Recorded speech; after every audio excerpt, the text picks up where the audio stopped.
Estamos começando a entrevista com o nosso velho amigo Tarcísio Cacheta, que é engenheiro, né? Teve uma trajetória importante na engenharia aqui em Minas Gerais e foi vereador em Belo Horizonte. Cacheta, quem é você? Eu sou uma daquelas figuras que chega no estágio do ensino, da educação, que precisa procurar novos rumos. Eu sou um daqueles jovens que sai do interior de Minas e vem para Belo Horizonte para buscar complementação do ensino, da sua formação. Eu saí de Patrocínio, vim para Belo Horizonte estudar e aqui fui para a escola de engenharia da UFMG, fiz o curso de engenharia num momento de grande efervescência política. Me lembro bem de você na PUC, eu na UFMG e tantos outros dessa geração nossa, ingressam no movimento estudantil na luta pela democracia, pela democratização do país, por eleição direta, por anistia, e assim começa a minha vida, a minha formação, tanto profissional como também a formação de cidadão. E aí eu tenho uma trajetória de movimento estudantil, de sindicato de engenheiros, de sindicato de professores também, que eu fui, e passo também a integrar as atividades partidárias, políticas, e também a grande conquista que foi para o movimento social, para o movimento democrático em Belo Horizonte, que é a eleição do prefeito Patrícia. Naquele governo, o doutor Célio de Castro, com quem eu tinha uma relação pessoal, política bastante grande, ele assume a vice-prefeitura e eu, no meio do governo do Patrus, integro a equipe sendo secretário de Indústria e Comércio. Era essa a nomenclatura da secretaria, então. Em seguida, na eleição futura, o doutor se torna prefeito, eu participei da campanha dele ativamente e me torno, a convite dele, superintendente da SUDECAP, que, para quem não conhece, quem não é de Belo Horizonte, é a Superintendência de Desenvolvimento da Capital, que seria uma autarquia, que seria equivalente a uma Secretaria de Obras de Belo Horizonte. Em seguida, ainda no governo do Dr. Sérgio, ele me convida para ser presidente da Urbel, que é a Companhia Urbanizadora. A Urbel é a Companhia Urbanizadora de Belo Horizonte, cuja atribuição dela é a urbanização de vilas e favelas, podendo destacar, por exemplo, o programa Vila Viva, que foi um programa de grande fôlego de urbanização, né? Em seguida, eu fui para a Câmara, me tornei vereador, disputei a eleição, fui líder dos prefeitos os quais eu convivi nesse período, porque eu tive 4 mandatos de vereador. Eu acho que o vereador ele tem que ser um canal de interlocução. A Câmara de Vereadores precisa ser um canal de interlocução na sociedade, assim como qualquer parlamento, seja a Câmara Federal, seja a Assembleia Legislativa, ela precisa estabelecer a relação entre os segmentos e aquelas suas demandas com os poderes executivos. Qual que é a importância da Câmara para o cidadão? O papel do vereador, ele tem uma importância grande de ser interlocutor, de abrir canais para o diálogo da cidade. Mas no período que eu fui vereador em Belo Horizonte, os executivos, desde o Patrus até o final do governo Márcio Lacerda, eu acho que hoje ainda temos essa continuidade, existe um diálogo também muito importante entre os movimentos sociais organizados e o executivo, onde vários conselhos populares tiveram e têm, com certeza, na sociedade, um papel muito grande. Conselho de Saúde, Conselho de Habitação, Conselho de Transporte, vários desses conselhos, os conselhos tutelares, eles são canais onde o cidadão leva as suas demandas, as suas necessidades de maneira organizada. Quando isso não ocorre em determinados momentos, que o movimento social tem suas demandas próprias, aí eu acho que entra o vereador também nesse papel, esse canal de interlocução entre os movimentos sociais organizados ou o cidadão diretamente, porque o vereador está muito próximo, o cidadão tem o acesso ao gabinete do vereador. Eu acho que esse é o principal papel, ouvir, propor e intermediar soluções junto ao executivo. Legal. E como é que você está vendo Belo Horizonte hoje? Você participou de grandes momentos, né? O governo do Patrus, ele foi um dos governos que marcou a história de Belo Horizonte. O governo do Dr. Sérgio foi outro governo também que marcou a história de Belo Horizonte, né? O próprio governo do Fernando Pimentel também é um governo que deixou saudade, foi um governo que reorganizaram tanto Belo Horizonte que você mesmo me falou uma vez que hoje Belo Horizonte está numa situação financeira equilibrada porque isso foi construído lá atrás. A cultura nacional, ela traz uma dificuldade muito grande. Nós estamos passando por um processo de desindustrialização do país, um processo econômico em declínio da atividade econômica. Nós temos um país que não cresce há muitos anos, já há uns 4 anos pelo menos, que nós temos uma redução da atividade econômica, e isso reflete em Belo Horizonte. Uma cidade que tem sua característica principal nos serviços e no comércio, em menor escala, mas também no comércio, com pouca atividade industrial, ela ressente imediatamente. Nós tivemos e tivemos um período muito forte da construção civil, por exemplo. De 2004, 2005 até 2015, por aí, a atividade da construção civil, que tem um papel importante no PIB de Belo Horizonte, na empregabilidade, ela teve o seu ápice. Se você analisar, nós tivemos um boom da construção e não era uma bolha, era uma questão consistente de financiamento, tanto de moradias populares, como também a construção para a classe média, para o setor privado, para o investidor. Então, eu vejo que Belo Horizonte hoje somente um reflexo dessa política econômica que não aponta nenhum crescimento. Se nós lembrarmos de campanha de 4 anos atrás, o prefeito Calil havia dito que ele ia cuidar de Belo Horizonte, que ele não prometia nenhum grande investimento. Claro que ele já estava prevendo a dificuldade econômica, mas ele tem cuidado de Belo Horizonte.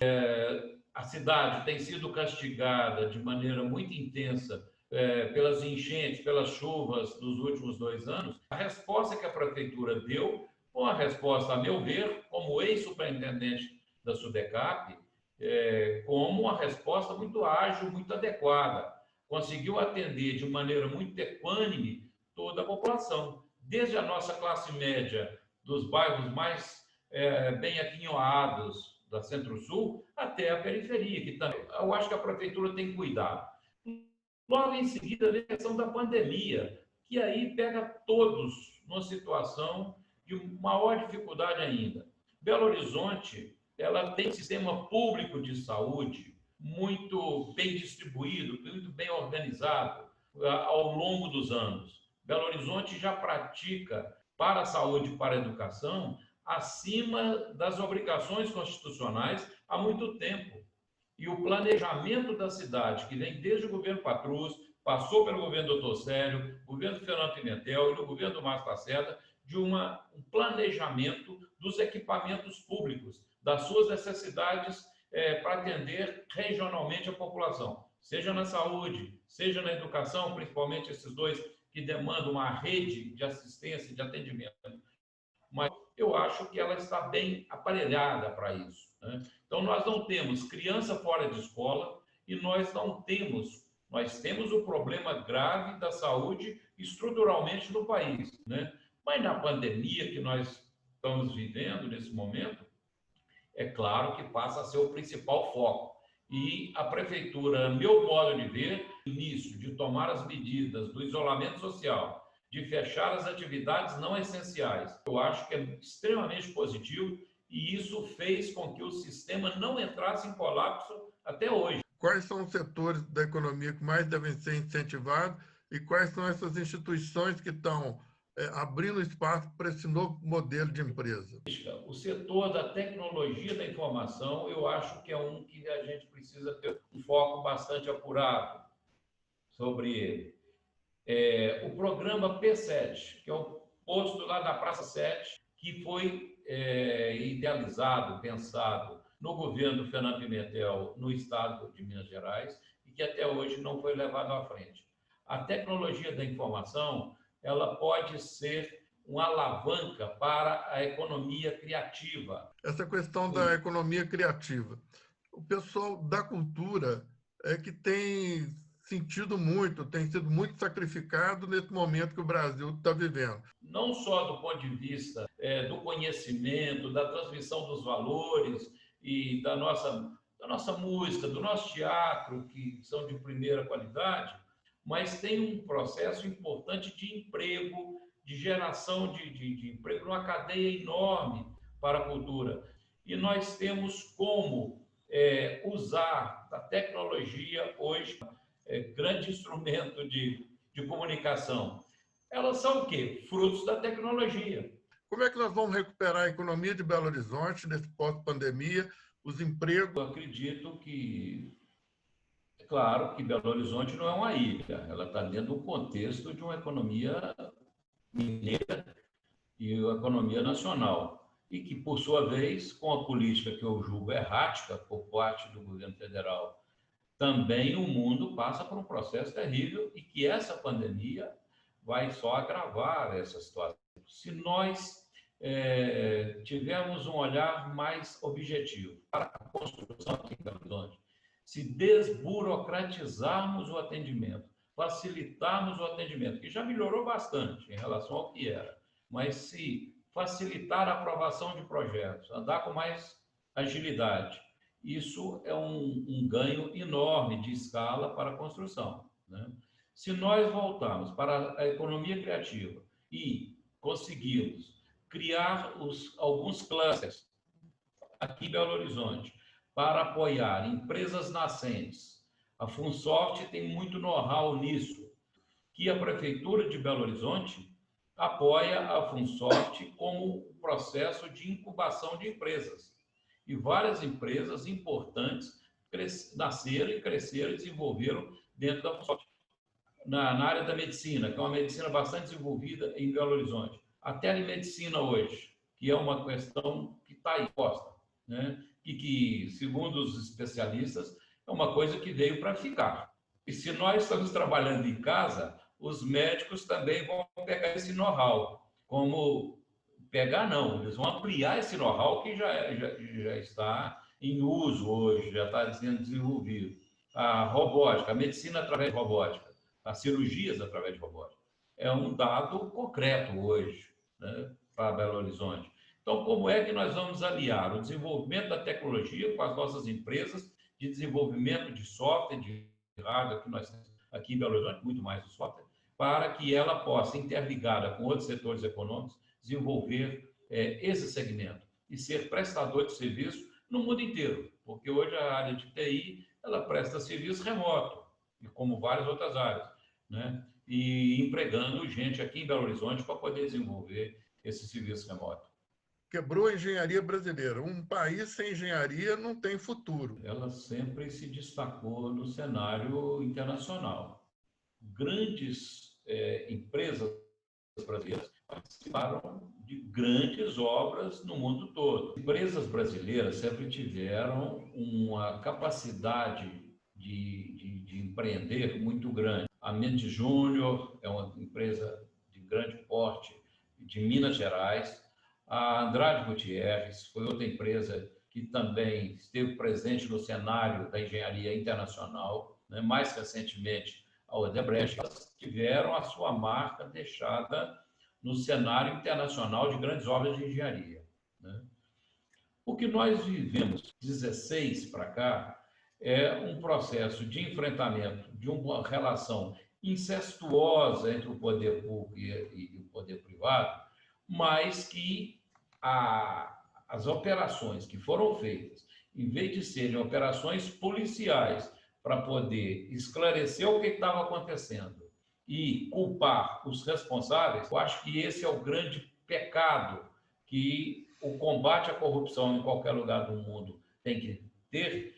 O grande pecado da Lava Jato é a destruição dessas grandes empresas.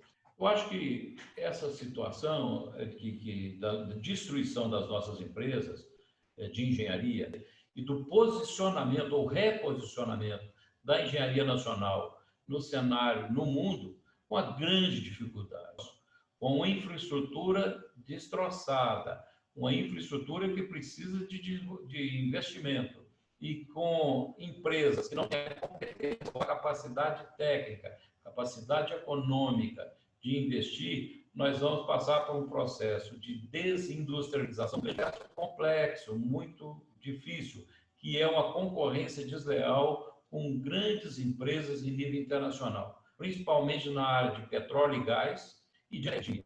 Esses dois segmentos aí, esses dois setores econômicos vão ter uma concorrência muito grande. E essa, infelizmente, é a política desenvolvida desde o governo do Temer, passando pelo governo do Bolsonaro agora, que é um processo de desnacionalização econômica nossa, dificultando o crescimento das nossas empresas e a concorrência desleal com empresas melhor situadas em relação às nossas, que estão passando por esse processo de dificuldade. Nós temos enquanto isso, milhões de engenheiros desempregados, né? Era essa a questão que eu ia pegar agora. Com um número enorme de engenheiros desempregados, e um pouco parecido com a fase pré-2005, com o grande desemprego que a gente teve, a área da engenharia também já está muito desprestigiada. Poucos estudantes queriam ir para a engenharia. Nessa década de grande crescimento da engenharia, as universidades, os cursos de engenharia foram extremamente solicitados, né? E hoje, voltamos a esse ciclo em função dessa destruição premeditada da engenharia nacional. Observarmos as reportagens que saíram mais recentemente do Intercept e que a Folha de São Paulo também divulgou com muita intensidade, mostra que houve um processo deliberado de incriminação da oposição àqueles que deram o golpe em 16. Houve uma destruição também em nome de uma moral daqueles que não tinham moral para estar fazendo. Nós vimos agora o STF desautorizar como instrumento de denúncia a entrevista que o Palocci deu à véspera das eleições. Ou seja, está cada dia mais claro, e com as investigações acontecendo, que a Lava Jato de Curitiba ela foi um processo pensado de destruição da oposição. E no bojo disso aí, a destruição das empresas de engenharia, também temos que compreender esse momento histórico que nós vivemos lá atrás e de buscar reconstruir esse país. Uma justiça que seja imparcial, de formulação de ideias, de projetos para esse país. Nós viveremos, a partir de agora, um processo de reconstrução no mundo. O processo americano de despencar a economia americana, como despencou do pré-pandemia, de 5 meses atrás, para o processo que estamos vivendo hoje, de desemprego em massa, e também no Brasil, que já tinha taxas enormes de desemprego, de uma economia estagnada e que nós, com o declínio econômico que nós vamos vivenciar, estamos vivenciando no processo da pandemia e no processo pós-pandemia, de grande desemprego, de fechamento de grandes, eu não diria de grandes, porque as grandes acabam sobrevivendo, mas das pequenas e médias empresas. Muitas das menores trabalhavam para as maiores. A Lava Jato foi grande responsável pela forma errônea e deliberada como ela encaminhou o processo da Lava Jato. A operação encaminhou dessa maneira. E elas, que são as contratantes das empresas médias e menores, num processo produtivo, você imagina o problema que nós teremos agora, no imediato, os serviços, sejam eles de entretenimento, sejam eles da área de bares, restaurantes, que tiveram fechamento. Esse reflexo em Belo Horizonte será brutal, porque Belo Horizonte é conhecida como a capital dos botecos, a capital dos bares, né? Imagina isso em cadeia. Quantos que não voltam pós-pandemia, porque não conseguem sobreviver? Belo Horizonte, com a sua característica de serviços, vai pagar muito caro por isso. E nós precisamos ter políticas de mais agilidade, mais competência, mais capacidade de gestão do Ministério da Economia e dos órgãos financiadores, Caixa Econômica, Banco do Brasil, para recuperar essas pequenas e médias empresas. Até hoje, o último dado que eu vi ontem foi no UOL, só tinha chegado ao destino menos de 25% do valor que foi prometido. Acho que aí tem dois problemas. Um tem a burocracia natural da máquina pública, que ela já é um pouco errada, tá certo? Mas acho também que tem um propósito nisso aí. Eu acho que é uma maneira deliberada de liberar menos recursos por parte do governo. O governo federal politizou extremamente a questão da pandemia, fazendo uma queda de braço com os governos estaduais e os municípios. Isso trouxe uma dificuldade muito grande de gestão e também trouxe uma queda no sentido de responsabilizar a oposição ou os governos estaduais e os prefeitos na gestão da crise da pandemia, que transforma também a responsabilização da crise econômica. Gestor de crise econômica é governo federal. O que você acha que 2022 pode reservar para a gente? Para termos 2022, é preciso ganhar o 2020. Eu vejo com muita preocupação a forma dispersa como a oposição, os mais variados segmentos da oposição, seja ela a oposição social-democrata, seja a oposição democrática chamada civilizada, ou seja, a esquerda propriamente dita, nos seus mais diversos segmentos de organização previsto e está sendo colocado, nós vamos ter umas disputas muito complicadas aqui em Belo Horizonte, que nós poderemos ter prefeito Calil e a direita que se organizou desde as eleições de 2018.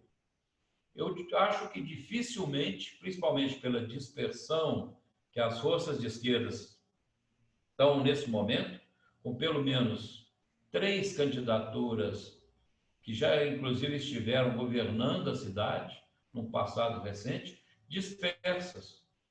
Eu acho que nós podemos ter um enfrentamento da direita e da extrema-direita com o prefeito Calil, que tem dado respostas, no meu modo de ver, eficientes em várias áreas da administração, governou Belo Horizonte com uma postura de enfrentamento e de fortalecimento de políticas que atendessem ao segmento popular da cidade, seja no âmbito de moradia, de urbanização, inclusive das ocupações que ocorreram. O prefeito teve uma prática de apoio, de sustentação dessas famílias as mais vulneráveis. Imagina que está acampada debaixo de uma barraca de lona e você chega lá e ainda destrói a única coisa que ela tinha, que era a barraca de lona. A extrema-direita brasileira, ela prega a destruição desse segmento e de uma ordem unida a qualquer custo. Então, quando nós temos aqui em Belo Horizonte políticas sociais importantes, política da saúde, que nós já falamos, com dados concretos, de sustentação da rede pública de saúde em Belo Horizonte, da área social, com segmentos sociais comprometidos com a população socialmente mais necessitada, inclusive dirigindo essas áreas. Eu acho que, nesse momento, o que mais precisa é de uma unidade dessas forças políticas para enfrentar a extrema-direita, que mostra o Bolsonaro recuperando seus índices de aprovação, em momentos iguais a esse, recuperou uma certa base no Congresso Nacional, que isso dá fôlego a ele para atravessar esse momento mais difícil da economia. E fôlego suficiente para 2022. Então, eu vejo com muita preocupação essa pulverização da esquerda, essa pulverização das forças democráticas. Aqui em Belo Horizonte, nós estamos falando dela, mas ela também se reflete em outras regiões do país, em outras capitais, principalmente. Então, se isso ocorre aqui em Belo Horizonte, nós temos que estar com as barbas de molho para 22. e temos que buscar uma grande unidade das forças democráticas, dos nossos, aquilo que é mais importante, né, nesse momento, que é a preservação dos espaços democráticos, da organização sindical, da organização popular, da luta pela sobrevivência digna.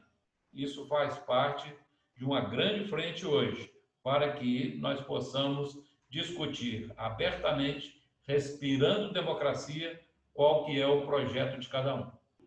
Que eu não sei se nós já chegamos no fundo do poço, mas que nós vemos uma capacidade de reação. O STF começa a falar um pouco mais alto, começa a ter uma voz mais ativa em defesa do processo democrático, que eu acho que isso é fundamental. Nós temos os segmentos populares também se organizando, aquilo que estavam todos nós acuados e que a pandemia nos acuou mais ainda, de movimentações de rua. Então, todos os segmentos democráticos e populares precisam estar unidos nesse processo. Meu caro, muito obrigado.